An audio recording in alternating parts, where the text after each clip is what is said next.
Hello, everyone, and welcome to tonight's episode of Untold Stories, all about the story of General Lim.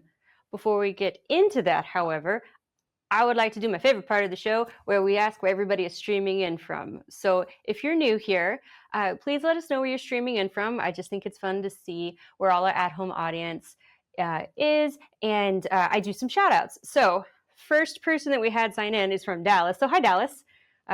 We also have some friends in New Hampshire and New York, and we have some friends all the way from the Philippines. Hello. Good morning. Without further ado, I will go ahead and introduce our guest for tonight.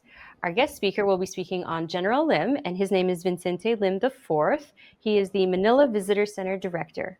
Vincente? Thanks for the introduction, Lauren. So we'll jump right into the presentation and tell you a little bit about myself too. But yeah, thanks for the introduction. So my presentation is called Overlooked but Not Forgotten, Brigadier General Vicente Lim and the Filipino Soldiers of World War II. So as Lauren may have already mentioned earlier, we're streaming here from Manila in the Philippines, the other side of the world. So good evening to everyone that's on the other side of the Pacific, and good morning to everyone that's logging in from the Philippines. Speaking of the Philippines, when coming to the Philippines itself and using our banknotes here, our denominations go all the way up to the 1,000 peso bill, and those are colored blue. Now, I won't get into why there are two different designs for the 1,000 peso bill, but there's one design where it features the Philippine eagle. And I always tell people that if you find those versions of the 1,000 peso bill, that's the one that you spend. But if you find the ones that have three faces on them, that's the one that you keep, because when you're taking a look at the 1,000 peso bill, it gives a unique look at the history of World War II in the Philippines. And so you'll see that version of the 1,000 peso bill on your screen here, and you see the three personalities. So I'll take a quick go around for who those people are. So the first one here is Jose Abad Santos. So he represents the government sector of Philippine society during World War II, because during the time that the Philippines was a Commonwealth of the United States, Jose Abad Santos was a Chief Justice. He was a very principled man. And during the time of the Japanese occupation here in the Philippines, he was someone who refused to collaborate with the enemy. And even with the threat of being executed, the last lines or the last words that he said to his own son, who was there during the time that he was eventually executed, was that, "Do not cry, Pepito. Show these people that you are brave. Not everyone is given a chance to die for one's country." So, as you know, not many people talk like that anymore. But Jose Abad Santos was later executed, and his remains were never found. Second personality that you'll see on the 1,000 peso bill and the lone female that you'll see on among those three faces is Jose Fallanes Escoda. And Jose Fallanes Escoda is someone that represents women, civilians, civic society in the Philippines during the occupation period. She was a great civic leader. She was, in fact, one of the co-founders of the Girl Scouts of the Philippines. She fought for women's rights to vote here in the Philippines. And she, too, was a martyr. She was executed by the enemy for aiding guerrillas by providing them food, providing them clothing. And that's something that I think was already covered by one of the previous speakers on Untold Stories, Ms. Desiree Benipayo. And you'll also see, of course, the last and third person here in the 1,000 peso bill, and his name is Vicente Lim. And you'll see why I'm a namesake of his later. And Lim will be our focus for today, and he represents the military and the role of the military during the defense of the Philippines and later the occupation during the Second World War. And but yeah, he'll be our focus for this morning and this evening. And again, he represents the military. So who am I? What am I doing here? What do I do? What I do?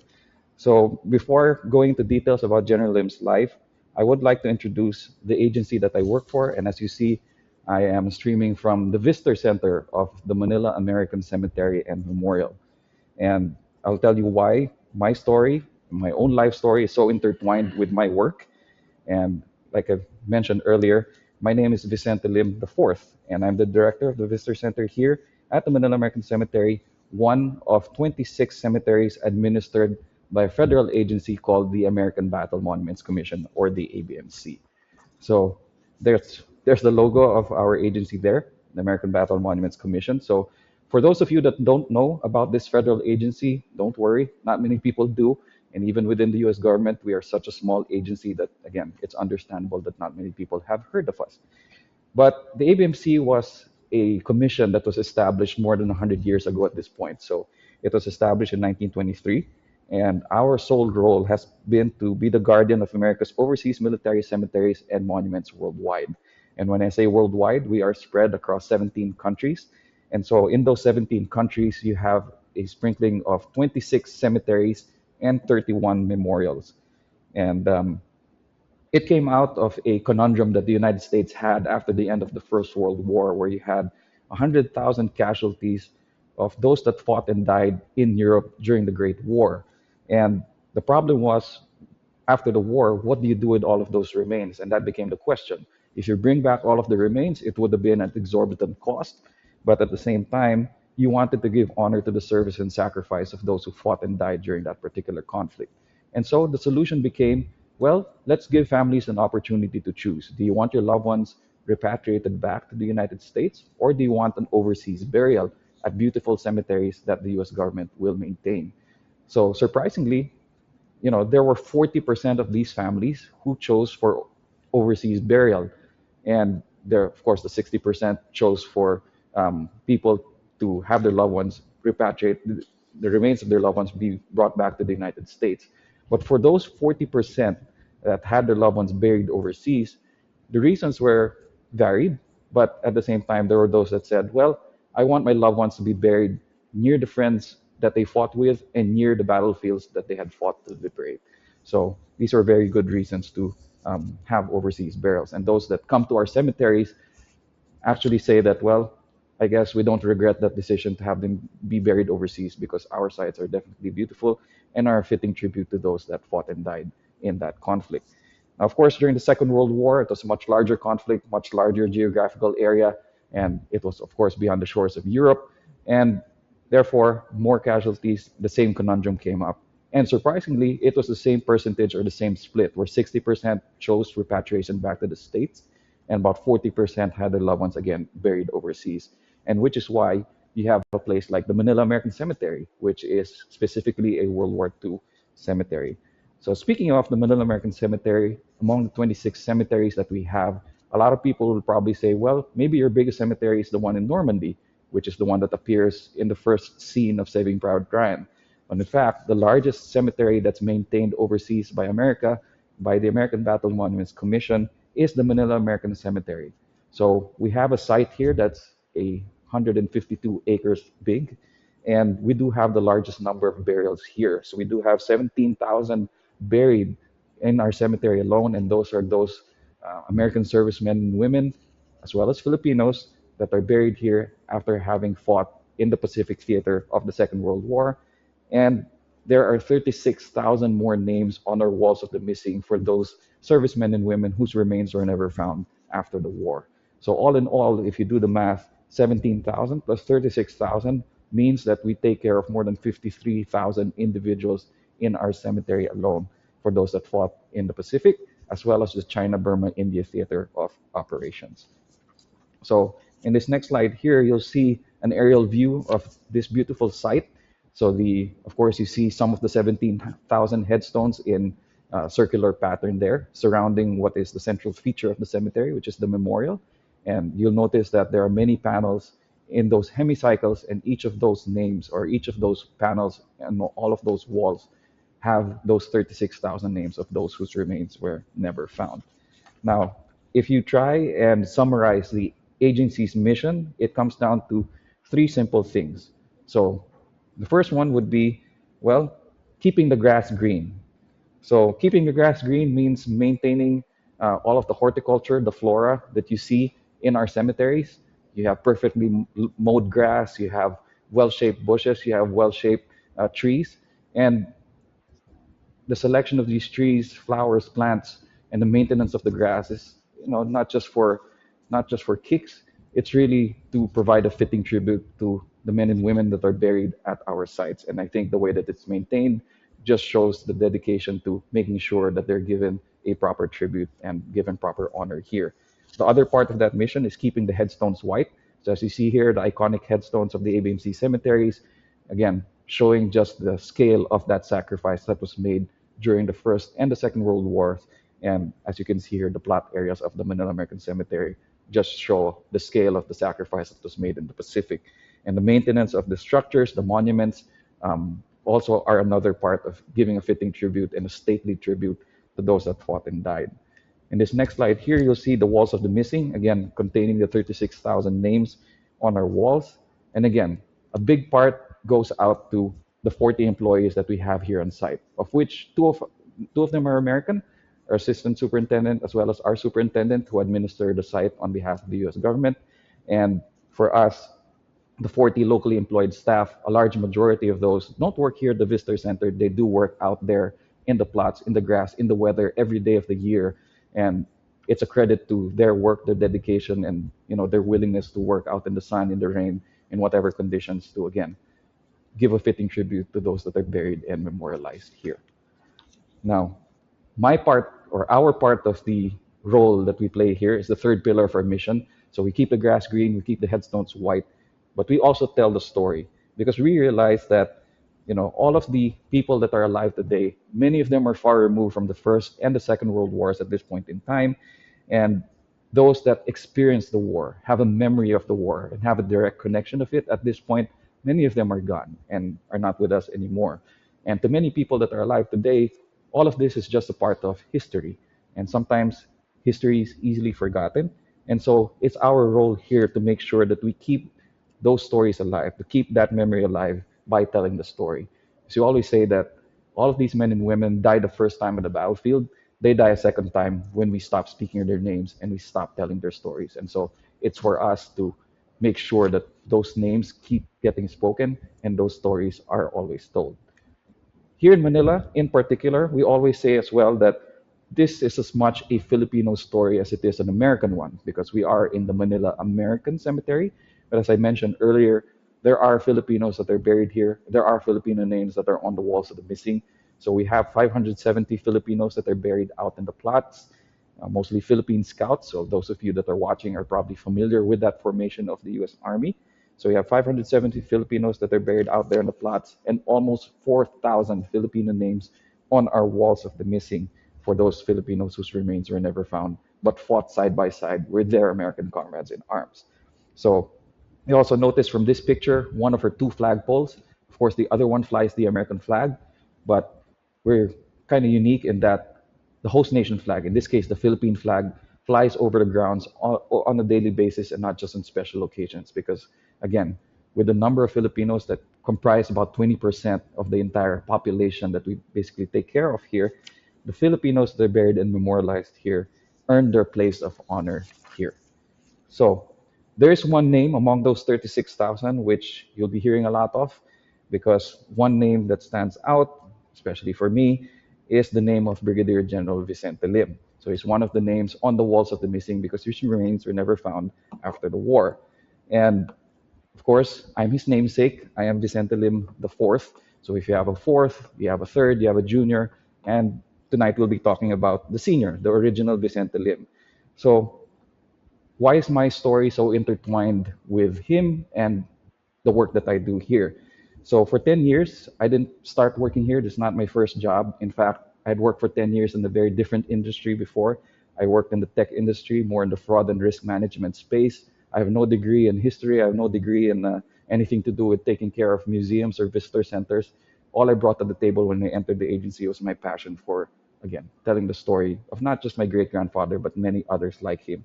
So the letter or the excerpt of the letter that you're seeing here is an excerpt from General Lim when he wrote to his wife out of the battlefields of Bataan.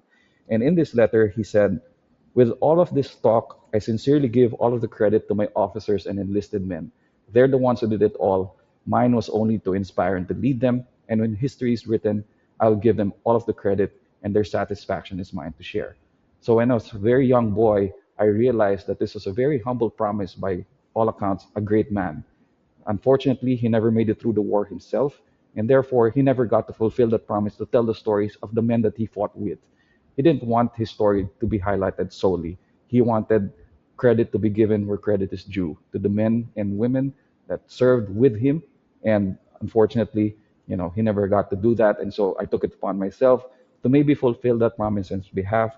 So that's pretty much what my objective is today with this presentation. Not only telling the story of General Lim, but through his life, tell the story of the Filipino soldier that sacrificed so much, especially during the Second World War. So, as you saw in that slide there, it's a largely untold story because, as you all know, the Pacific Theater does not occupy as much thought in the American consciousness as maybe things like the European theater. When you talk about World War II, the first thing that probably comes to mind for most of you will be the D-Day landings of June 6th of 1944 in Normandy and the rest of the European campaign. Even when visitors come here to our cemetery, they always tell me that I don't know as much about the Pacific Theater as I do about Europe, and that's very understandable.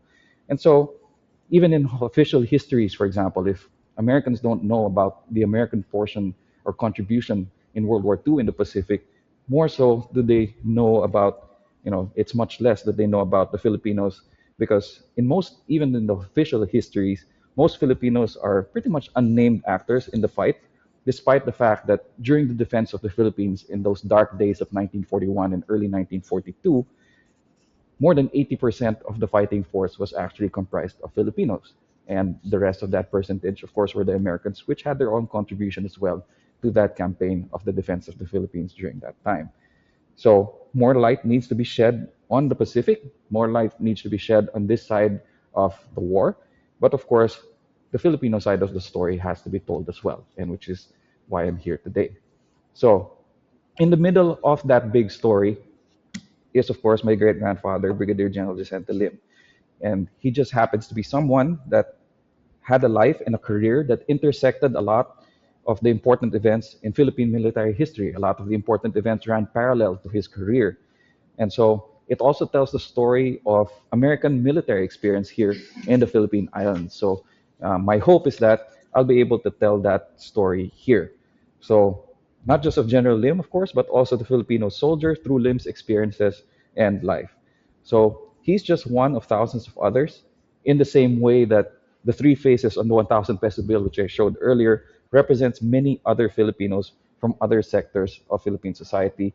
I hope that General Lim's life sheds light on the Filipino story in general, the Filipino soldier, and that story of the Philippines during the Second World War. First slide here, we have to roll back the clock a bit to give more context as to General Lim's story and American involvement here in the first place. The Philippines and the United States and that relationship kind of starts out with the Spanish-American War. So towards the end of the Spanish-American War, the Philippines at that point had been under Spanish rule for 300 years as a colony. Of course, the Spanish-American War had been happening in many other places and territories that Spain held overseas. And at the same time, again, the Philippines was fighting for independence from Spain. And it just happened that the end of the Spanish-American War almost coincided with the first attempt of the Philippines to declare independence from Spain in 1898. And the Philippines itself was basically ceded to the United States at some point. And we always used to say that, not only was the Philippines ceded, it was actually sold to the United States for $20 million. And of course, when the United States took over, and we became a colony of the United States for about 50 years. At the beginning of that was the Philippine American War, because you had Filipino revolutionaries that were continuing to fight against the Spanish colonials, but you also had Filipinos that later on, when they realized that the Americans were taking over, continued that fight in the form of the Philippine American War, which ran from 1899 to 1902. Now, over those 50 years, there was a lot of talk, as a credit to the United States, there was a lot of talk of eventually setting the Philippines free and giving it its independence. So even early on, as early as 1901, 1904, there was already some of that talk. And we do credit the United States, for example, of bringing a lot of things that were good to the Philippines. So for example, like the public school system was something that the United States had brought here to the Philippine Islands. But then, eventually, over the course of those 50 years, all of that talk was already backed up by the establishment of the Philippine Commonwealth in 1935. Now, the Commonwealth, or the establishment of the Commonwealth in 1935, was meant to be a transition period from being a full-fledged colony, the Philippines, and making the Philippines a Commonwealth. So that 10-year transition period was to prepare the Philippines for eventual independence, putting up its own systems of government, putting up its own military, so that once we're in that stage of self-determination, we could defend ourselves eventually. And unfortunately, that 10-year transition period was basically split down the middle eventually when the Japanese occupied the Philippines and invaded it in 1941, eventually occupied in 1942, all the way to 1945 during the liberation of the islands itself. So after the war, we still remained a colony or a commonwealth, and the commonwealth had remained there until 1946. So it was only in July 4, 1946. So the 4th of July also has significance for the Philippines because it was in July 4 of 1946 that full independence was granted by the United States to the Philippines. And so where does General Lim's story come into all of that?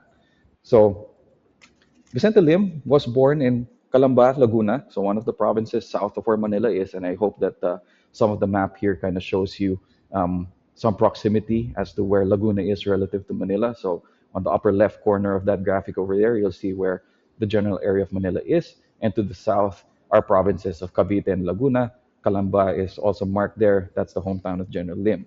So he was the third of four children of Jose Ayala Lim, Yauco, and Antonio Podico, and he was born on February 24, 1888. And Jose Lim Ayala was basically a full-blooded Chinese immigrant that had come to the Philippines very early on. And Antonia Podico was a Chinese mestiza, or she was not purely Chinese, but she had Filipino blood as well. So for my great-grandfather, he had that part of his heritage that was mixed Chinese and Filipino. But even so, he identified more with the Filipino community than he did with the Chinese community there. And the Philippine American War, at this point, General Lim, or Vicente Lim at that point, was 10, 11 years old in his preteens. And it really made an impression of him and really formed his sense of nationalism, his sense of service, because he reputedly organized children of his age to serve as couriers for revolutionary troops that were fighting against the Americans during that point in time. But eventually, of course, the Philippine Islands were pacified, and eventually life would go on, and he would be, you know, educated, or at least more educated than most Filipinos at that time. So he went to the Liceo de Manila, a provincial school in Tanawan, Batangas, so one of the other provinces that you see also in this map south of there. And he also went to schools like the Philippine Normal School. So these were schools that were also established by the United States at that point in time. So in the Philippine Normal School, which would have been the equivalent of a high school education, he studied to be a teacher. And in fact, he was very apt as well in the physical sense. He became well known as a baseball player. So a very American pastime, a very American sport. You see here that at the same time that Lim's formative years were playing out, you know, again, there was the Philippine American War. And there was a province in the Philippines that was a bit more keen on helping the Americans here versus the revolutionaries, and that was from a town of Macabebe. And it's important because the Macabebe Scouts would be the origins of what would become known as the Philippine Scouts, which I had mentioned earlier would be a formation of the U.S. Army at that time. So the Macabebe Scouts had helped U.S. versus the United States versus Philippine revolutionary leaders. And because of the performance of the Macabebe Scouts and how helpful they were in making that campaign successful, you know, there were other initiatives taken by other U.S. officers at that time to get other native troops to help American forces at that time during the Philippine-American War. But then, even with that very, I guess, controversial start to the Philippine Scouts, eventually the Philippine Scouts would become a full-fledged formation of the United States Army, where you had Filipino enlisted men and you had American officers in the Philippine Scouts as well.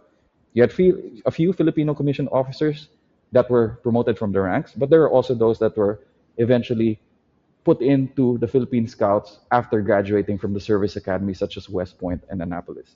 So by World War II, you had the Philippine Scouts as probably the most professional formation of soldiers that the United States had in the islands during that time, again, as far as Filipinos were concerned. So it had the full division's worth of units, infantry, cavalry, artillery, engineers, and other standard army units during that point in time. And it was William Howard Taft, who was once a civilian governor general here in the Philippines in 1901, eventually became Secretary of War, and later the President of the United States, who advocated for more Filipino involvement in the American Army. So he pushed the recruitment of Filipino soldiers to replace Americans in the Philippine Islands. And eventually, he was the one who pushed for Filipinos to be given an opportunity to lead other Filipino soldiers, which included permitting Filipinos to attend the United States Military Academy at West Point. So that's important as far as General Lim is concerned, because General Lim, at that point in time, that President Taft had pushed for allowing Filipinos to attend the service academies was also the time when a young Vicente Lim had been encouraged by one of his teachers and instructing teachers to take the qualifying exams at West Point. And when he did, he eventually became one of two promising candidates. And ultimately, he was the one that was chosen, and he eventually arrived at West Point in March 1910. So there's a pretty good anecdote here where he arrived in West Point in March 1910, but technically speaking, if we go by his birth date of February 24, 1888, he would, well, be too old to report to the academy.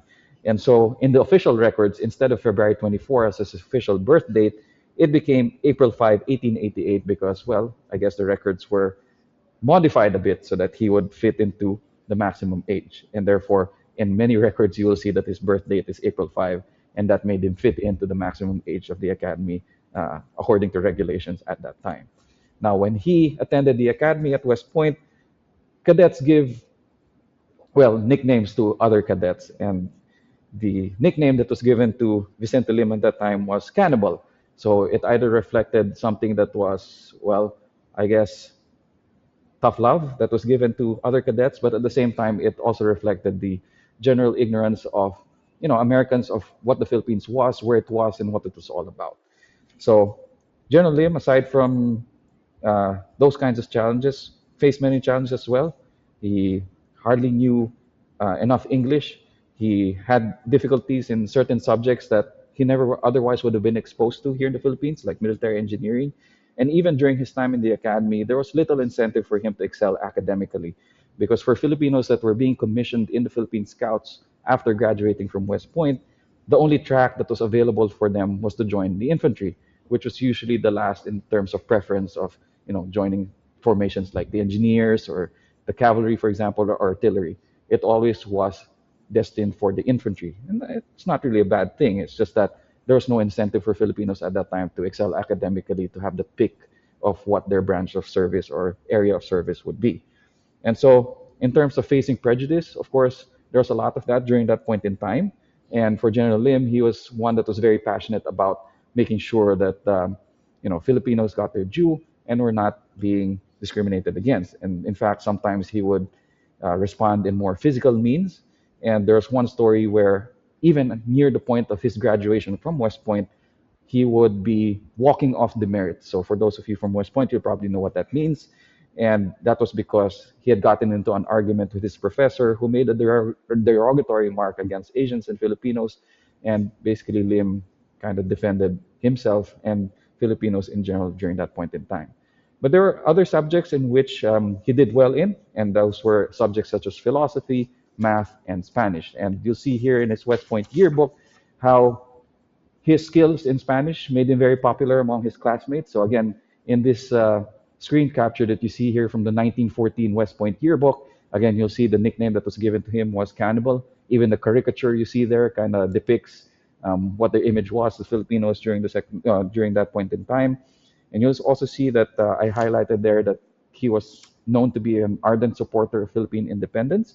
And you'll also see that, he became a very popular helper for goats in Spanish, or those that were falling behind in their Spanish lessons. Because in West Point, one of the things that you have to do is learn a second language or a foreign language. So he was very helpful to other cadets there. And you'll see that in these interesting pictures of his graduation from West Point in 1914, you'll see that if you look closely at these photos, you'll see how his classmates are pretty much all smiles. You'll see that a lot of them are giving him applause. And you'll see that here as well in the other pictures of his graduation from the academy. And on the picture on the right, you'll actually see him standing among other Filipinos that were in attendance during his graduation.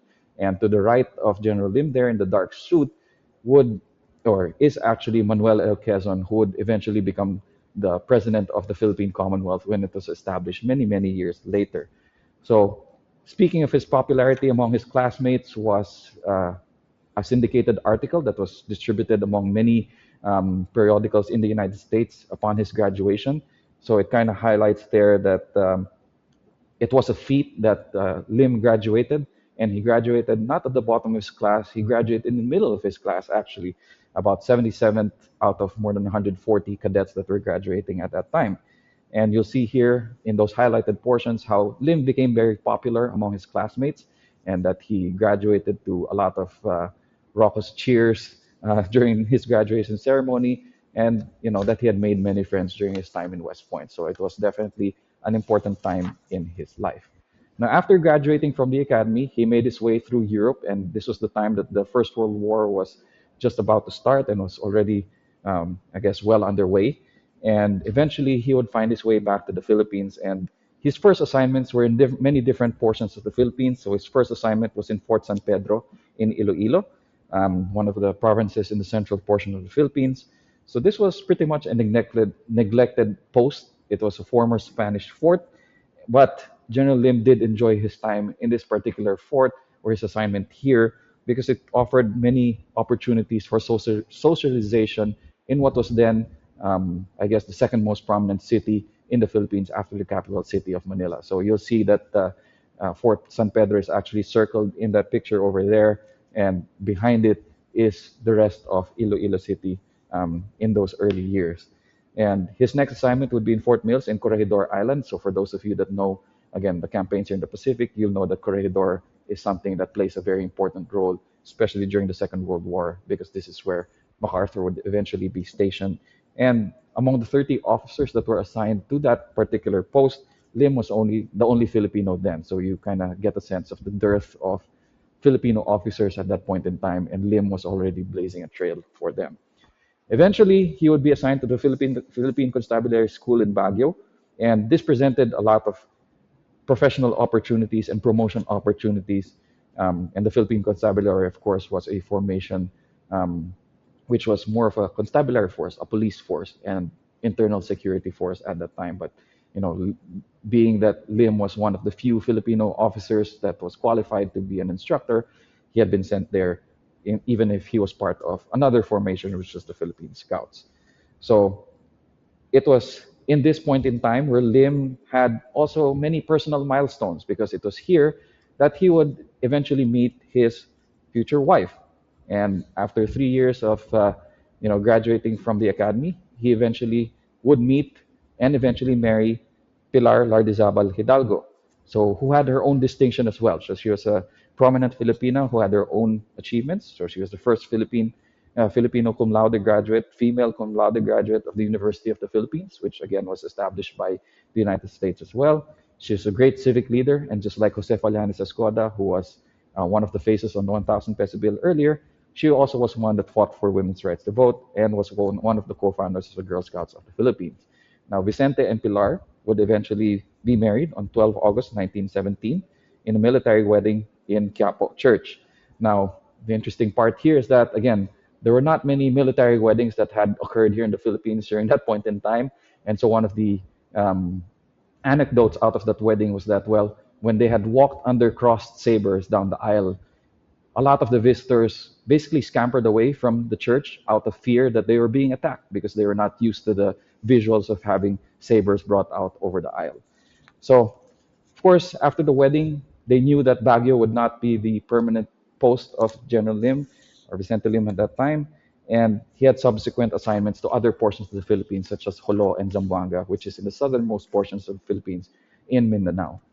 And more in his personal life, eventually the two would have 6 children. So Luis, Roberto, Vicente Jr., and Vicente Jr., of course, would be my grandfather, Patricio, Eulalia, and Maria, the 6 children of General Lim. And you'll see a variety of photos over here. And you'll see that among the 2 children of General Lim, there were 2 that followed in his footsteps. So Roberto had entered the United States Naval Academy at Annapolis and graduated with a class of 1942. And Vicente Lim Jr. would become the second Vicente Lim that would go through West Point, and he would eventually graduate with the D-Day class of 1944, that class having graduated on June 6th of 1944. Yes, D-Day. So you see many pictures there of them in their home, and a sketch of that home that still stands in Pablo Ocampo Street, or what was known as Vito Cruz Street before. You also see some pictures of the family on the right side of them in the United States. And this was just before the Second World War had broken out in the Pacific. So I think we'll touch on that portion of their story later. Going back to the events that were related to not only the U.S. military but the Philippine military at that time. During World War One, there was also, again, talk of the Philippines eventually being independent from the United States. And one of those olive branches that was being put forward by the local government at that time was that, okay, to show support and loyalty to the United States, we'll put together a Philippine National Guard, which would have been the World War One contribution of the Philippines. So General Lim, of course, being one of the professional soldiers as was already available at that time, would join this formation in the hopes that at least one or two divisions of the Philippines would be sent over to Europe during the fighting, but that never came to be.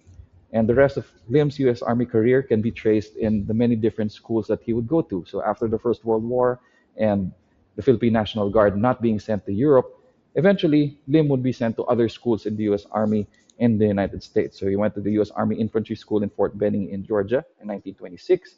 He would also be sent to the U.S. Army Command and General Staff College in Fort Leavenworth, and he would also go to the Army War College and would end there in 1929. So even by the time of the Second World War, General Lim would end up to be the only Filipino general officer who had actually gone to the Army War College. So as you can see, at that point in time, in terms of his qualifications, he was really one of the preeminent soldiers of the Philippines during that time and one of the most qualified, definitely.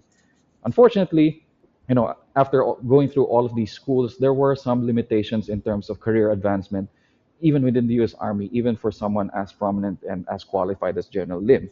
And so when he got home here to the Philippines, he'd take on many different posts, but in the end, the end of his U.S. Army career would end as him being the commandant of cadets in one of the colleges here in the Philippines, Colegio de San Juan de Letran. And it was during also this time that General Lim would take on other interests and be involved in many other things, including being a charter member of the Boy Scouts of the Philippines, until eventually he would retire from the U.S. Army after 26 years in 1936 when he retired from the U.S. Army as a Philippine Scout. But again, you'll also see that the formation of the Philippine Army had a hand in this. And I didn't mention the graphic earlier, but the graphic that you see on the right are passport application photos from those years, and you'll see that I think this was in 1923. You'll see that even the date of birth that's put into these official documents reflects the April 5, 1888 birth date instead of his real birth date, which we've always known to be February 24. So going back to that anecdote of him fudging the records so that he could be young enough to enter West Point when he did in 1910. So going back to being in the Army War College, it's interesting to see this portion of it because as part of his being in the U.S. Army and going through that Army War College, he had made a paper as part of his requirements, and I'm holding that up here now, but yeah, you'll see a portion of that on the screen. So it kind of goes through how he analyzed the situation here in the Philippines, the situation of the relationship of the Philippines and the United States relative to potential aggressors, which of course included Japan. And here he almost correctly and eerily predicted how things would go in the defense of the Philippines, how things would play out in world affairs. And in fact, it had garnered attention from even the commandant of the school during that point in time. So that's the highlighted portion of the documents that you see on the right. So again, we don't have time to really go through that, but let's just suffice to say that it's one of those where if you read it, you'll see just how accurately he pretty much goes through what could happen, and a lot of what he wrote down did eventually happen. So throughout his U.S. Army career, there were a lot of frustrations that he did have to go through. So I mentioned earlier how for Filipinos, there were limited advancement and command opportunities that were given to them. Although for General Lim, at least in terms of his U.S. Army career, he would make it all the way up to the rank of lieutenant colonel. There are many other events that involved the Philippine Scouts. So at this point, the Philippine Scouts, again, were still part of the U.S. Army and official formation of that. And there were many incidents that, again, many other speakers will probably be more would have more expertise on. But you had some, discord even within the Philippine Scouts at that time, where there's a mutiny by the Scouts in 1924 because of disparity in pay. So at least it sheds light onto why there were a lot of frustrations in General Lim's career. So the Philippine Scouts, or at least a unit of it, would mutiny because of disparity in pay between similar ranks of Filipinos that were in the Scouts versus Americans that were in the Scouts as well. Eventually, the arrival of Douglas MacArthur here. So again, many of you will probably know the context of the arrival of General MacArthur here to become the military advisor in the formation of what would become the Philippine Army at that time. And it was a boon and a bane for Filipinos at that point in time, but mostly for senior officers. They kind of got pushed to the sidelines because a lot of the planning and a lot of the thought into how the Philippine Army was to be formed lied with the military mission at that time, and Filipinos unfortunately did not have too much say as to how that would happen. So there were also a lot of back and forth, for example, of what would become the core of what was then a very new and nascent Philippine army at that time. So it went back and forth between having the Philippine Constabulary, or would it be the Philippine Scouts that would be the nucleus of the Philippine Army. Eventually, it was the Philippine Constabulary that became the nucleus of the Philippine Army. Eventually, you'll see later how you know that decision would be reversed, and it would really hurt the development of the Philippine Army at that time.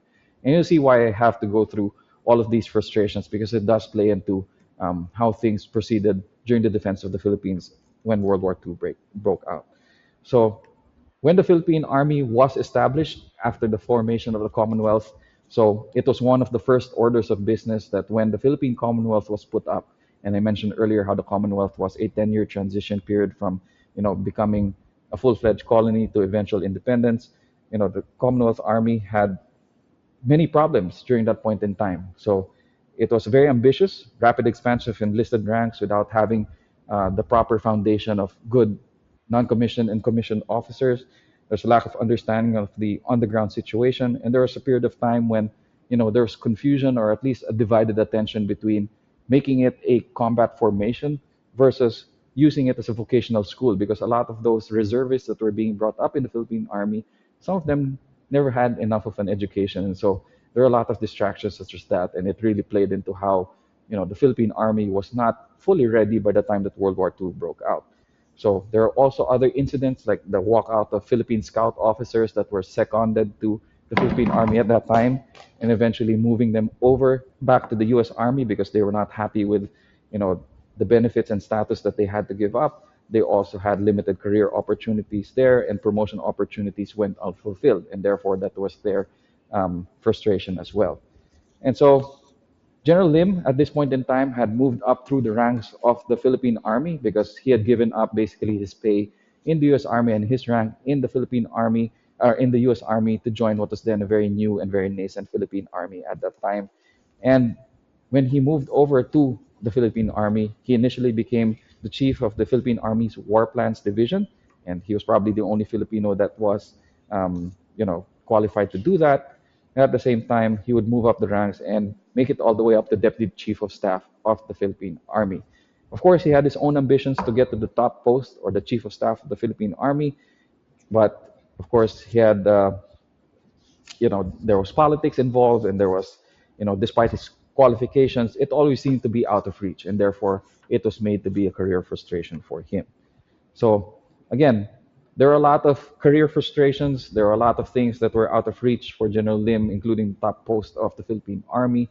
There was a lot of back and forth between using the Philippine Constabulary as the core of the Philippine Army at that time versus the use of the Philippine Scouts.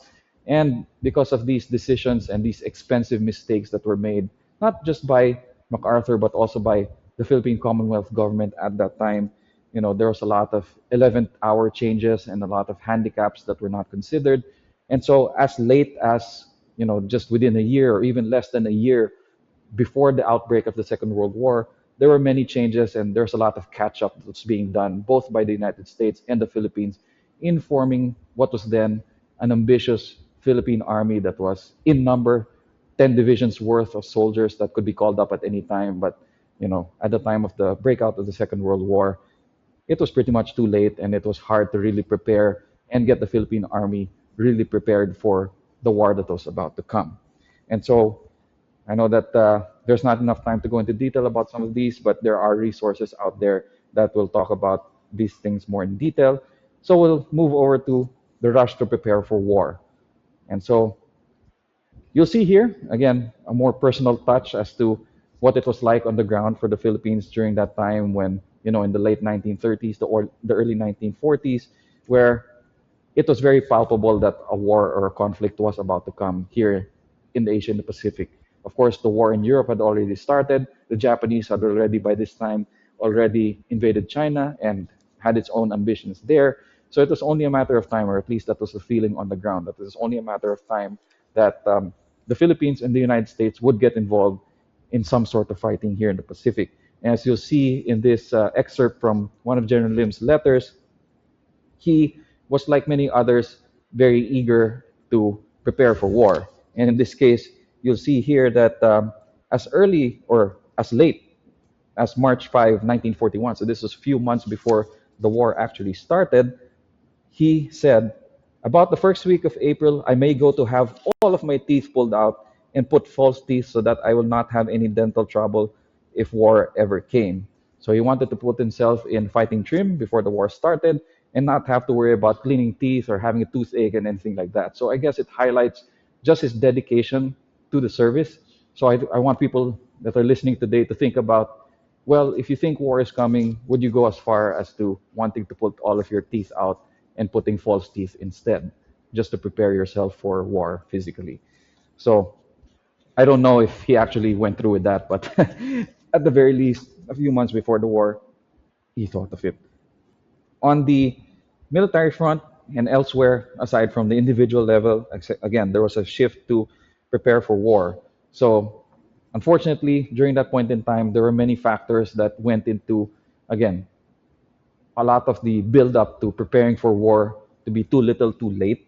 So during that time, there was a desire to give added training to the Philippine Army, which at this time were giving training to its reservists for maybe 5 months, but a lot of that was easily forgotten by the reservist recruits.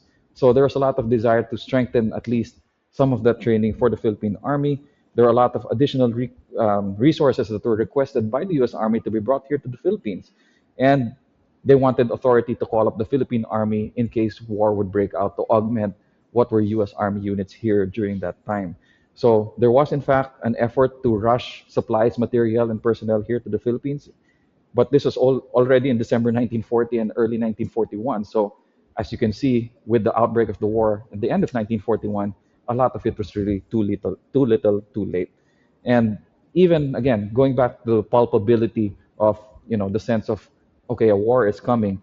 A lot of U.S. Army officers, in fact, that were stationed here, had sent their families back to the United States because they knew that there was an imminent danger.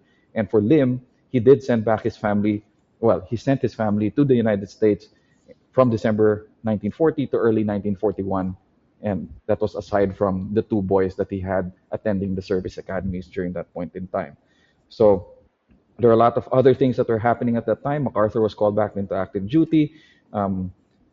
The United States Army Forces in the Far East, which was the umbrella organization that combined U.S. forces and Philippine forces, were also formed during that point in time. And the picture that you see here was of the USAFE being organized in July of 1941, and eventually the first few units were incorporated just a month later in August of 1941. So on the ground for the Philippine Army, mobilization only came in September of 1941. And again, it was just a very few months before the actual outbreak of the war. So at this point, September, October, November, December, barely 3 months before the war would break out. So the mobilization of reserve divisions, 10 divisions worth, had a very tight timeline. Even training of the senior officers of the Philippine Army. Again, it was only Lim that eventually had the opportunity to attend the Army War College. So the rest of the senior officers of the Philippine Army at that time never had any training that covered, practical problems, map problems, tactical problems, principles of organization and armament, preparation and giving of orders in the field, evaluation of command abilities at higher officer levels. So there were a lot of problems that were not addressed, but were trying to be addressed, but it was really too late. And for a lot of individuals, no such training had been available to Philippine Army officers during that time, and very few had training in other schools of the U.S. Army, just like General Lim had in his early in his career. So Lim, again, at this point in time, of course, still had these ambitions to take the top post of the Philippine Army. But with war coming, he knew that his contribution would be more valued in the field, and which is what the few slides will show here. So he had no taste for politics. He knew that he was unlikely to get the chief of staff position anyway.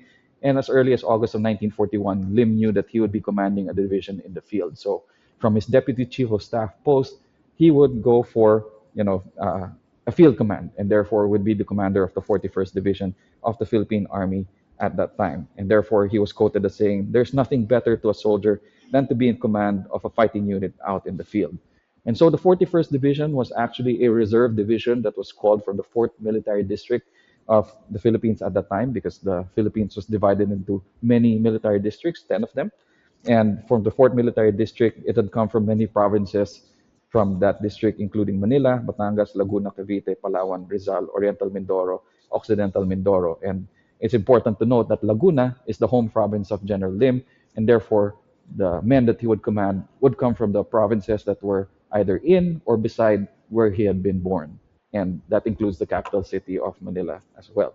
So after that staff school that he had gone through, as late as November of 41, eventually Lim would take command of the division in Tagaytay, which was near the area of operations that was assigned to Filipinos when war was imminent. And at that point, even he knew that he was the only Filipino who was really qualified, professionally at least, to command the division. And because of that, the 41st Division was one of the best prepared divisions that was in existence during that time in the Philippine Army. But even then, even the mobilization of the 41st Division, which was rated as one of the best prepared ones, was still not fully completed by the time the war actually broke out. So, for example, of the 3 infantry regiments that were in Philippine Army divisions, only 2 of them had been fully mobilized by the time that the war broke out. And the 3rd infantry regiment that was in the 41st Division had only been called up in December of 1941, so a mere week before the war actually broke out. And so, you basically had full regiments of soldiers of the Philippine Army that not only had, training that was half-baked, but there were some that were being sent to the front lines with lack of any training at all. So at least for the 41st Division, Lim had the advantage of being able to have his pick of staff officers because, well, he was a very prominent military figure at that time, and there were a lot of officers, good ones, that wanted to serve with him. But he also had the proximity to Manila, Lim's connection to the headquarters of the Philippine Army, and therefore he had access to a lot of the resources that were just in Army headquarters here in Manila. And therefore, at least on that front, the 41st Division was a bit more prepared. But again, as I've said in multiple ways here, time was really against the Philippine Army during that point in time. So the mobilization timelines, which I had mentioned just now, were very tight, and you'll see that in those slides over here. Equipment that was being drawn from warehouses were already old, so a lot of the weapons of the Philippine Army at that time was already obsolete and were not in good condition, and you were pulling them out of warehouses where they had been for a lot of time, and therefore there's a lot of failure of equipment, as history would show. And there's just inadequate amounts of time to prepare the beach defenses, which was, of course, a very ambitious plan by General MacArthur to defend at the beaches. But at the same time, because of just the lack of preparation, defenses, the personnel themselves were not prepared, the equipment was just not up to snuff for modern warfare. Eventually, that plan to defend at the beaches was eventually abandoned, and which is why campaigns like Bataan and Corregidor had to happen.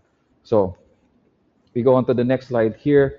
I may have to skip this in the interest of time, but basically, General Lim had his own ideas about how to organize his officers, and it played a lot into how he was successful in leading that division and being one of the most successful divisions during the Bataan campaign. So we'll move on to the next one here. So it shows how the 41st Division was assigned to portion to defend south of Manila, and it was there where he put up, those beach defenses, at least what little they could put up during that point in time.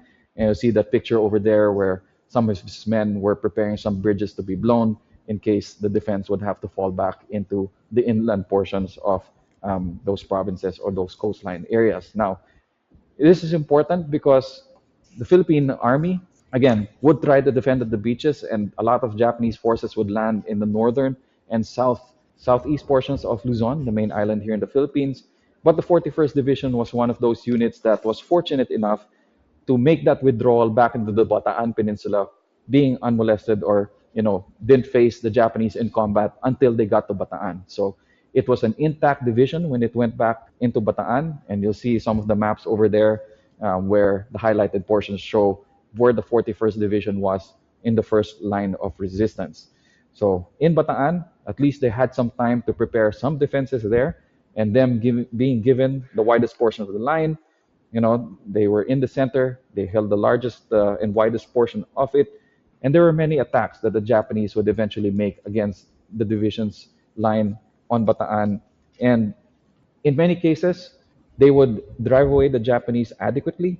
At the same time, even if it came to the point where a lot of the lines of resistance were bent, they did not break.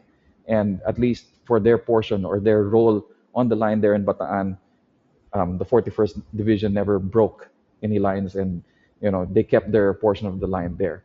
However, for those that were on other portions of the main line of resistance, the Japanese were successful in outflanking USAFE forces and other Philippine Army and U.S. Army formations there. And eventually, the Filipinos would have to fall back in the second and last main line of resistance. But because of the performance of the 41st Division on Bataan, and during that battle in Abukay, which is on the first main line of resistance there in Bataan, the division became known as the Rock of Bataan.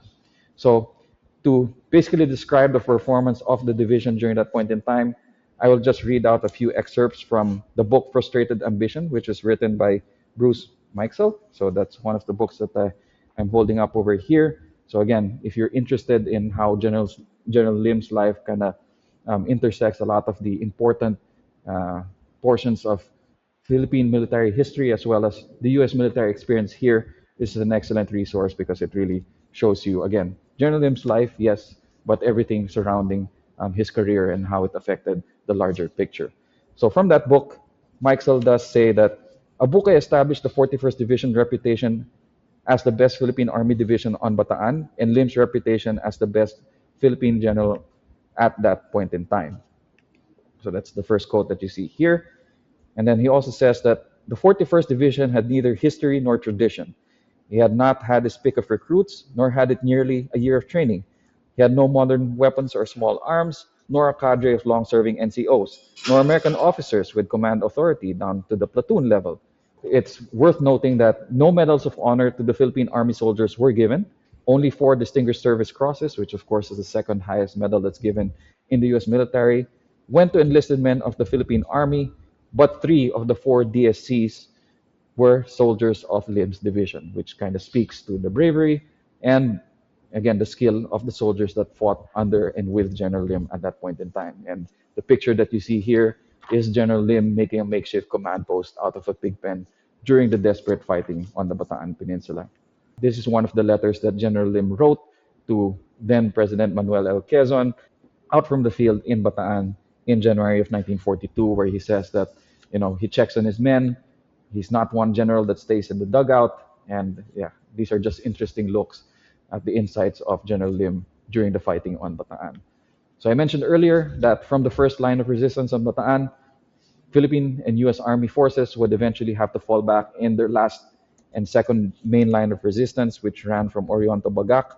And there are many battles that were fought here. And so much so that by this time, the Philippine Army had, from green recruits, had become veterans. And they, for the most part, held the line there, wiped out any Japanese threat during that time. So much so that the Japanese eventually had to pull back and eventually had to regroup and ask for reinforcements from overseas just so that they could break the defense of Bataan. So if you remember, the Japanese had allocated 50 days to basically conquer the entire Philippine archipelago, but in the end, the defense of Bataan would last more than 100 days. So again, on paper, the Philippine Army the U.S. military should not have lasted as long as it did, but against all odds and with them sacrificing much during that point in time, they lasted longer than anyone would have thought they would. Of course, the final offensive would be taken against the defenses once Japanese reinforcements would come in. And for the final offensive, you'll see that the portion of the line that the 41st Division held was again in the middle, near Mount Samat. And the Philippine Army soldiers at that time had gone through a lot of artillery barrages, incendiaries, which really decimated the 41st Division in particular as a fighting force. And again, it was not for a lack of courage that eventually the defense would fold. It was really for a lack of food at this time, medicine, supplies, and again, it was then that a lot of these soldiers had given everything that there was to give, and there was a lot of you know it was really just them being pushed to the limits of human endurance at this point. So again, as mentioned earlier, Green soldiers were now veterans. There was a lull in the fighting before the final offensive of the Japanese.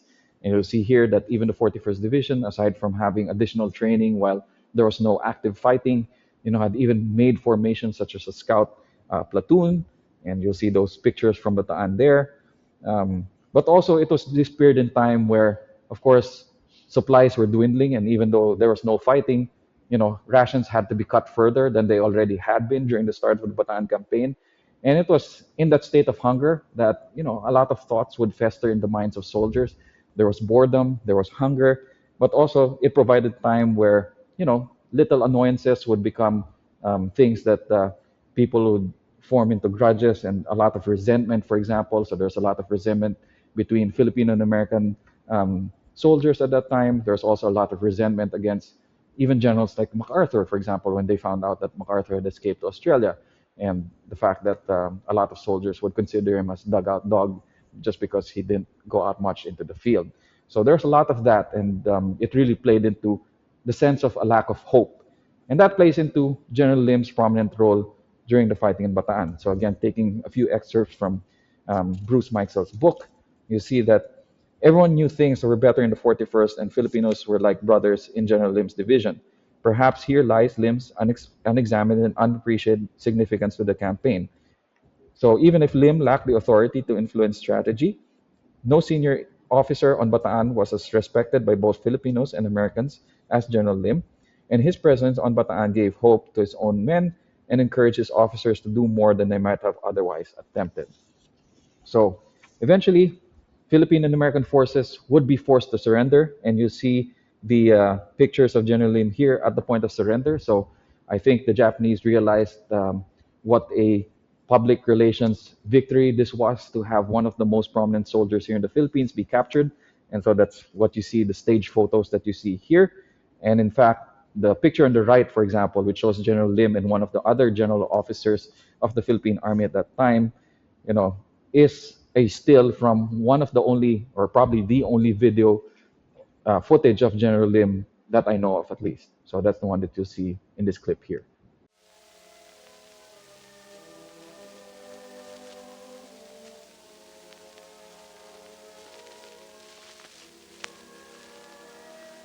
その日の正午、副艦クロスバレン両中尉とともに西海岸軍司令官ジョーンズ少将および参謀長マーズ大佐はついに我が軍の捕虜となっ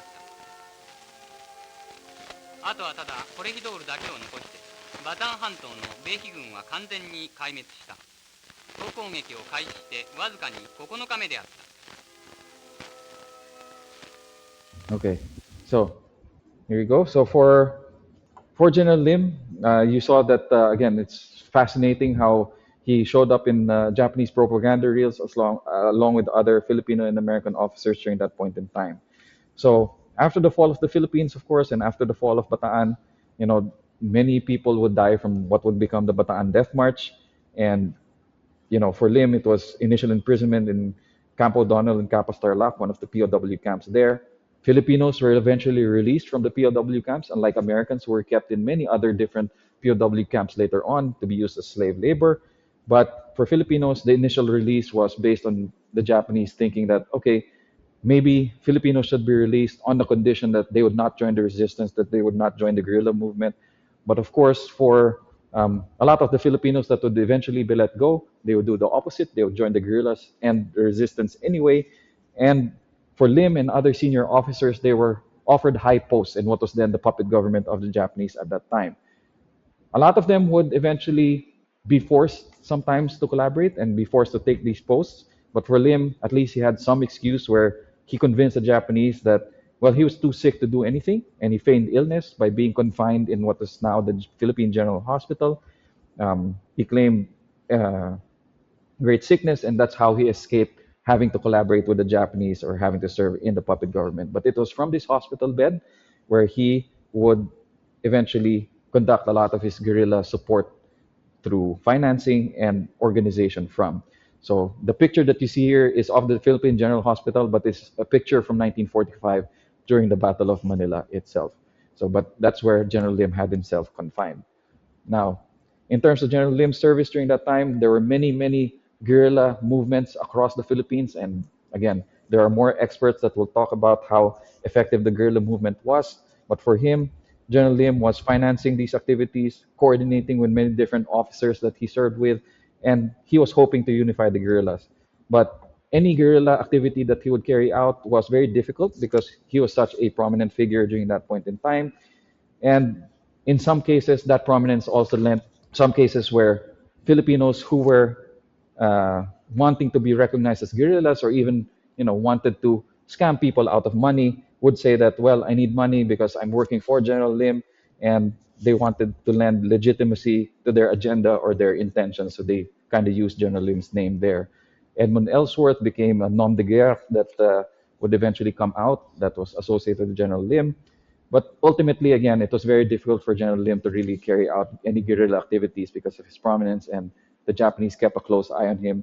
And therefore, he eventually made the decision to escape from the Philippines, hopefully join MacArthur, and have a part in the liberation of the Philippines. Now, unfortunately, there are many different accounts, many different timelines and rumors, but unfortunately, Lim would eventually be captured after trying to escape.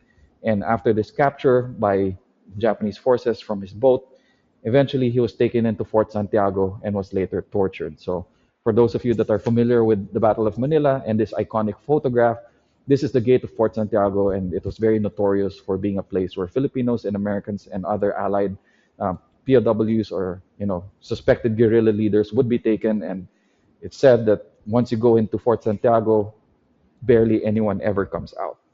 So, in the case of Lim, it's reputed that, again, he was tortured there for a long time, and eventually, many rumors would point to him being taken to the general area of La Loma, Manila North, and Manila Chinese cemeteries, which is a big complex of cemeteries just half an hour north of where we are right now here at the Manila American Cemetery. And it is said that he was reportedly beheaded and executed along with other US and Philippine military and guerrilla leaders at that point in time. So there is a separate agency of the US government, that's not the ABMC, that does make an effort to try and look for the missing and those that have never been found. And it's called the Defense Prisoner of War Missing in Action Accounting Agency. And up to this day, they try and look for the missing, identify them through forensic means, historical means.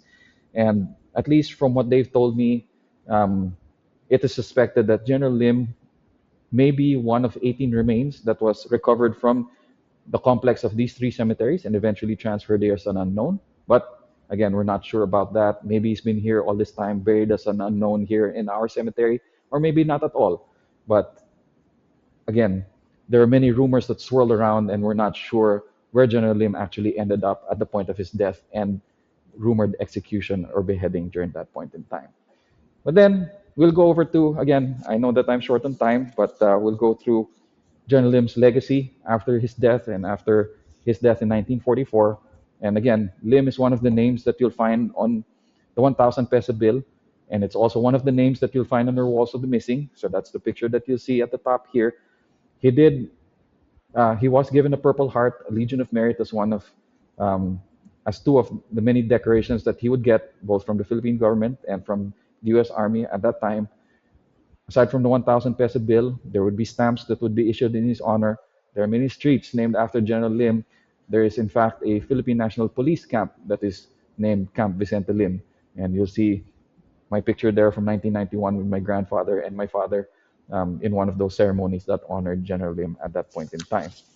But then again, I wanted to talk about the service of those that served with him.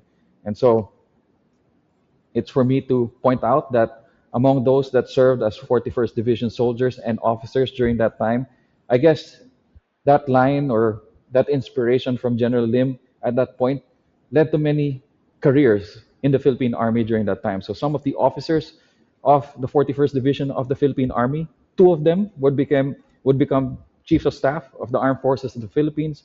One of them would be the commanding general of the Philippine Army eventually.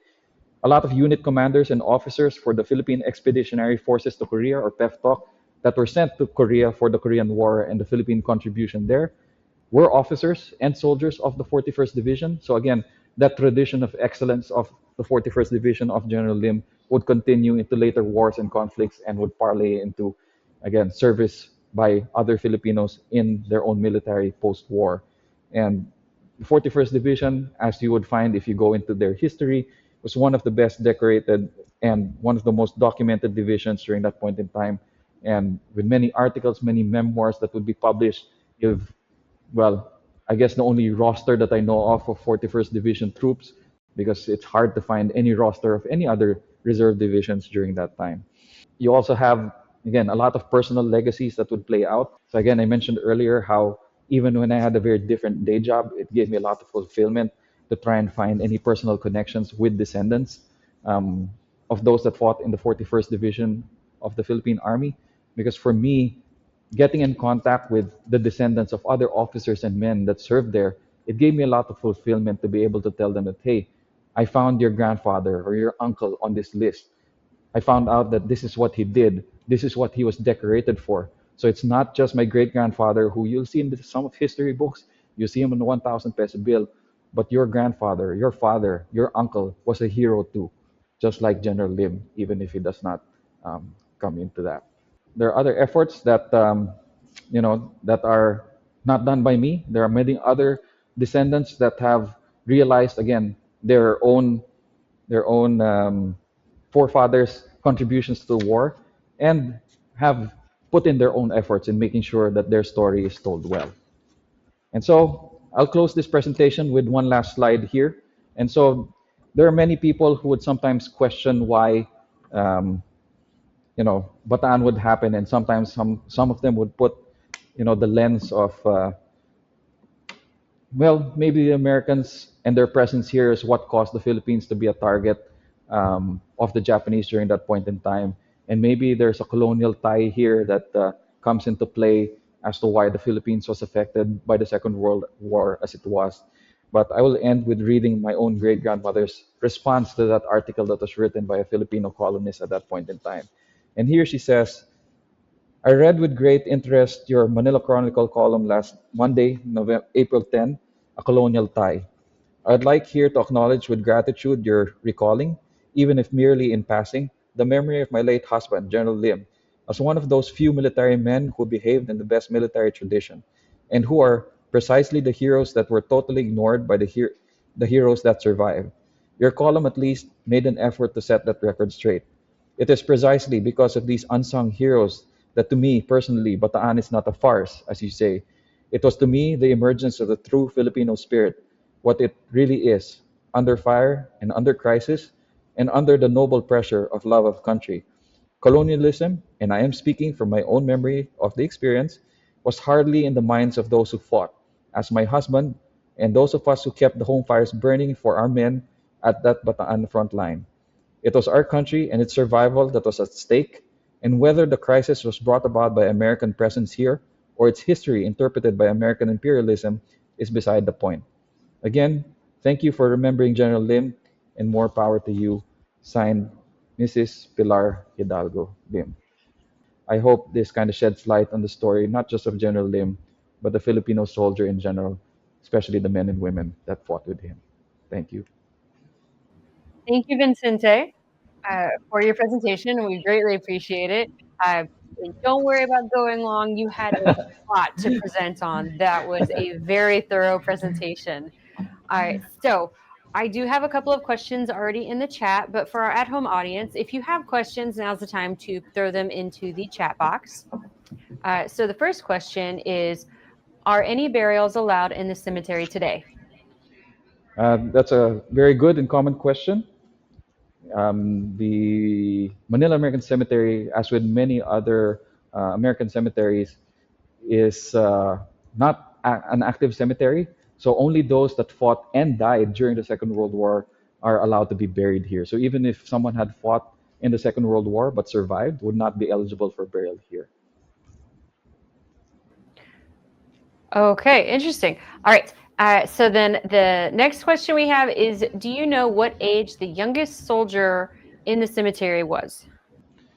That's interesting because of the interpretive guides that we have here, there's actually one of them, my deputy visitor center director, who has what she calls her never grow old tour. So I'm not sure how young she's found so far because, again, we have 50,000 individual stories to look at here at the cemetery. So it's hard to do research on all 50,000. But as far as service members are concerned, there's one favorite story that we have, and that is of Private Albert Alexander, who is a United States Marine. So the story of him was that basically he was 14 years old when when Pearl Harbor was bombed. And from there, his story was a story of what we call the story of two lies. So the first lie was that, well, you need to be 17, right, to join the United States Marine Corps or any of the other branches of service, and you need your parents' permission to do so. And so he gave his mother this permission form, which she signed, thinking that maybe it was, I don't know, for him to be sent to summer camp or something. So he convinced his mother to sign this document. And then the second lie is that, well, he went to the recruiter and said, well, I'm 17. I have my mother's permission to join up and go to boot camp. And it was accepted. And so at 15 years old, Albert Alexander would earn the title of United States Marine. Eventually, would be sent over to Bougainville. And it was from there that, unfortunately, he was deployed at the age of 15. And the last that was seen of him during the battle at Bougainville was him pulling fellow Marines out of the line of fire. And that was the last that would be seen of him as well. And so it was only a few weeks short of his 16th birthday that he would die and that he would go missing. So he is not the youngest person on our walls, the missing that we know of, or the youngest burial, because the youngest burial that we have is of a 3-year-old boy who had died in the civilian prisoner of war camp at the University of Santo Tomas. So if you've had speakers before about the Battle of Manila and the POW experience, or maybe it will be one of the Untold Story series in the future, yes, there were a lot of civilians that were imprisoned in these POW camps, and unfortunately, one of those that died there was a 3-year-old boy, and he is buried here in the same grave as his father, who had died, who was in the U.S. Navy and had died in another prisoner of war camp here in the Philippines. So it's one of our more unique stories here, where you have a 3-year-old boy that is buried with his father. Mm-hmm. Okay, so I have a follow-up question for that. So you've told us potentially the youngest. Could you tell us potentially the oldest? Ah, so you do have a good selection of, well, all 50 states of the United States are represented here by our burials or names on the walls to missing. You also have a sprinkling of other nationalities as well. You do have a sprinkling of civilians. So we do have, for example, some civilians who were part of the U.S. Army before. So, for example, you have at least one Medal of Honor recipient, Louis von Schaik. I don't know how to pronounce his name, I'm sorry. But he was one of those that had fought in the Philippine American War and, in fact, earned his Medal of Honor from there. And he's probably one of her older soldiers that's buried here. But you also have a sprinkling of uh, rear admirals, for example, that are on the walls of the missing. So, for example, Rear Admiral Callahan, which you're probably familiar with if you've studied the Battle of Guadalcanal and naval battles there. You do have at least two general officers that are buried out in the plots. So Major General Dalton, for example, who fought with the 25th Division in the battle for Besang Pass. So he's buried here. So at least in age, he would be up there. You also have one Army Air Corps general that's buried here, although his name escapes me at the moment. But yeah, you would have a selection of everything from private to general, all ages, as you can see, from 3 to, well, mid 50s. For General Lim, he died at the age of 56. So yeah, you do have a good sprinkling of that from, well, very young to old as far as the military is concerned anyway. Okay, thank you. All right, our next question is, when the cemetery was founded, how far out in the country was it from Manila? I see the city has grown around it now. Yeah, that's correct. The city has certainly grown around it during that point in time. In fact, I'm standing beside a panel that kind of shows that there was nothing here in an 8 block radius around the cemetery during that point in time because it was a military reservation. But I would say that it's maybe just a few kilometers from the central city of Manila, maybe 5 to 10 kilometers. So just that's just a few miles. So maybe it was far out during that point in time, but at this point, you know, without traffic, it would probably take you about 20 minutes to get from here to what would be the center of Manila. But nowadays, with all of the infamous traffic of Manila, it would probably take you an hour. But you know, the city has grown so big that we're pretty much in the middle of the metropolis anyway, as far as the greater Manila area is concerned. Okay, I'll take your word for it till I can get out there someday. Okay, next question. It also comes with a comment. So, great stories. That was a good letter at the end. Good for her. How long did your great grandmother live? So my great grandmother, unfortunately, I didn't meet her anymore. I was born in the 80s, so my great grandmother, died in the mid 70s. I believe it was in 1975. So she did live quite long, and yeah, all the way to mid 1970, the mid 1970s is when she lived. My father did meet her and got to know her well as well. Okay, I will end with one lovely comment that we have received. You've received several, but this one says, "Thank you for the wonderful, thorough, informative, and engaging presentation." And that comes from our at-home audience, and I would like to second that as well. Thank you so much, Vincente, for spending your morning / our evening together. I know I learned a lot from the presentation today, and I'm sure our at-home audience did as well. And again, we thank you for your time. And for our at-home audience, I want to say thank you for joining us tonight for our last Untold Stories of the season. And we will see you in 2026.